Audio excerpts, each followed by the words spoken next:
जय श्री राम दोस्तों, कैसे हो आप सब। आप सभी का स्वागत है आज के इस व्लॉग में। दोस्तों, आज का अनुभव बहुत ही इंपॉर्टेंट है और इन भक्त के अनुभव को देखने के बाद आप खुद कहोगे कि ये तो सिर्फ हमारे बजरंगबली ही कर सकते हैं। तो ध्यान से इस व्लॉग को आखिर तक अवश्य देखिएगा। वीडियो पसंद आए तो लाइक और शेयर करना ना भूलें।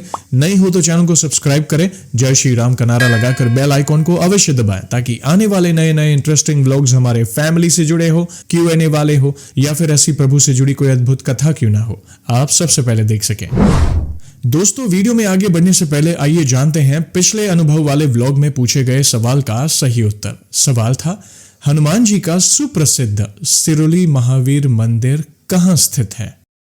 इसका सही उत्तर है ओडिशा के पुरी जिले में। एक और बार कमेंट सेक्शन भर गया सही उत्तर के साथ, लेकिन क्षमा चाहते हैं, सभी के नामों का शाउट आउट तो नहीं कर सकते, लेकिन 3 भक्तों के नामों का मैंने सिलेक्शन किया है शाउट आउट के लिए। उसमें से पहला नाम है मनोज शर्मा जी, जो कि रोहतास जिला बिहार से बिलोंग करते हैं। मनोज जी, आपका बहुत बहुत धन्यवाद सही उत्तर देने के लिए। जय श्री राम आपको।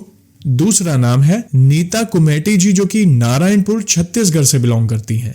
नीता जी, आपका बहुत बहुत धन्यवाद सही उत्तर देने के लिए। जय श्री राम आपको।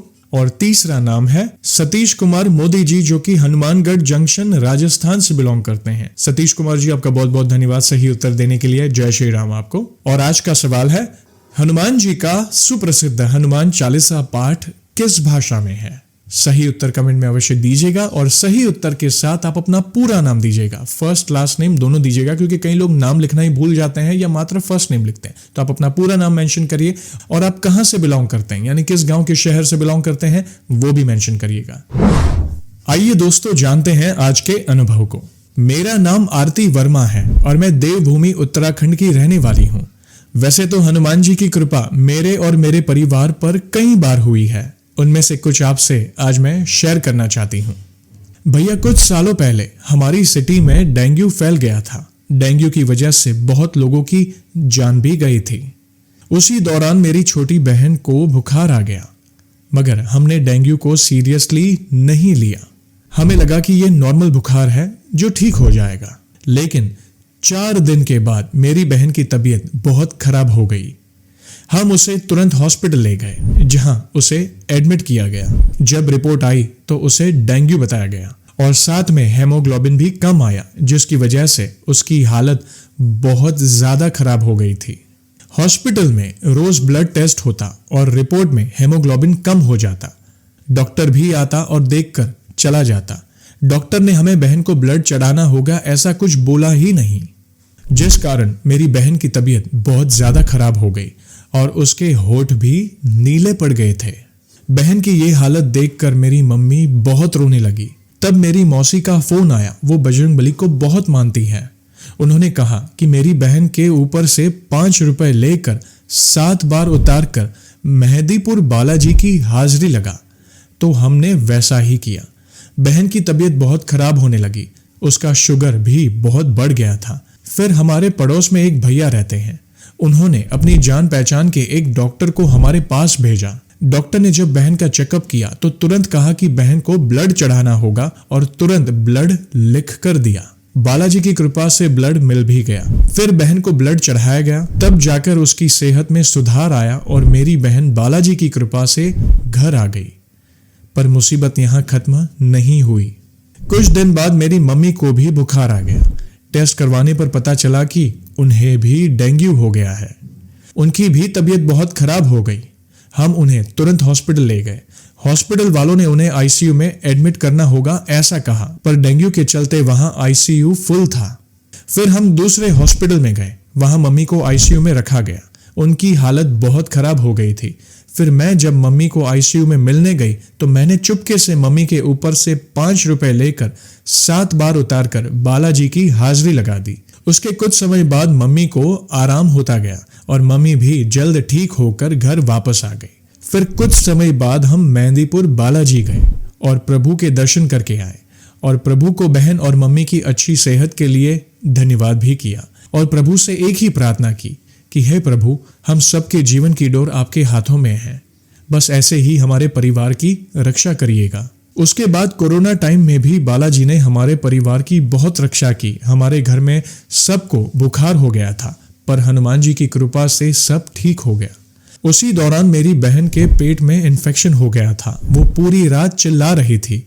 उसे हॉस्पिटल ले जाने में भी डर लग रहा था क्योंकि कोरोना का खतरा था, पर मुझे मेरे बजरंगबली पर पूरा विश्वास था कि वे सब ठीक कर देंगे। मैं घर के मंदिर के सामने बैठकर हनुमान चालीसा का पाठ करने लगी और हनुमान जी से प्रार्थना की कि बहन को ठीक कर दो ताकि उसे हॉस्पिटल में एडमिट ना करना पड़े, क्योंकि हॉस्पिटल में कोरोना का खतरा बहुत था। फिर हम बहन को हॉस्पिटल के इमरजेंसी में ले गए। वहां डॉक्टर ने मेडिसिन दी और बोला अगर इससे आराम नहीं होता तो इन्हें एडमिट करना होगा। फिर हम बहन को घर ले आए और हनुमान जी की कृपा से मेरी बहन को आराम हो गया और वो 3 दिन में ही बिल्कुल ठीक हो गई और प्रभु ने मेरी बहन को हॉस्पिटल में एडमिट होने से बचा लिया। मैं हनुमान जी को अपना बड़ा भाई मानती हूँ और उन्हें रक्षाबंधन के दिन मंदिर जाकर राखी भी बांधती हूँ। हनुमान जी मेरी और मेरे परिवार की हमेशा रक्षा करते हैं और हर संकट से हमें बचाते हैं। जय श्री राम। तो दोस्तों, देखा आपने, सच्चे दिल से की गई प्रार्थना प्रभु अवश्य सुनते हैं। आप चाहे हाजिरी लगाए जैसे इन बहन ने किया, अर्जी लगाए या संकल्प ले, प्रार्थना करे या कोई धाम जाए, या फिर आप हनुमान जी के किसी भी स्वरूप के सामने प्रार्थना करें। मेहदीपुर हो, सालासर हो, बागेश्वर हो, कष्टभंजन हो, संकट मोचन हो, जो भी प्रार्थना करे सच्चे हृदय से करें।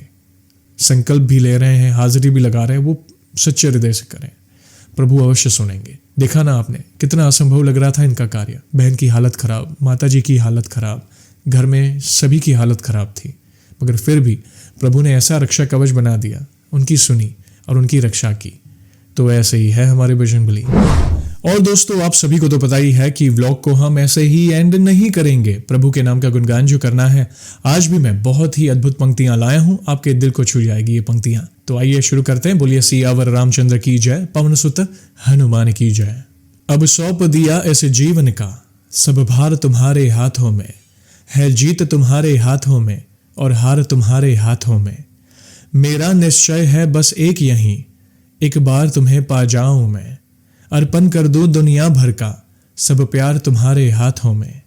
जो जग में रहूं तो ऐसे रहूं, जैसे जल में कमल का फूल रहे, मेरे सब गुण दोष समर्पित हो, करतार तुम्हारे हाथों में। मुझ में तुझ में बस भेद यहीं, मैं नर हूं तुम नारायण हो, मैं हूं संसार के हाथों में, संसार तुम्हारे हाथों में। अब सौंप दिया इस जीवन का, सब भार तुम्हारे हाथों में है, जीत तुम्हारे हाथों में और हार तुम्हारे हाथों में। जय श्री राम।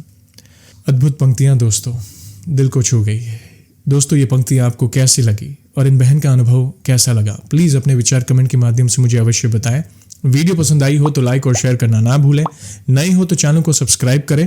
जय श्री राम का नारा लगाकर बेल आइकॉन को अवश्य दबाएं ताकि आने वाले नए नए इंटरेस्टिंग व्लॉग्स हमारे फैमिली से जुड़े हो, Q&A वाले हो, या फिर ऐसी प्रभु से जुड़ी कोई कथा क्यों ना हो, आप सबसे पहले देख सकें। और जल्दी लौटूंगा मैं एक और इंटरेस्टिंग व्लॉग के साथ। तब तक जय श्री राम, जय हनुमान।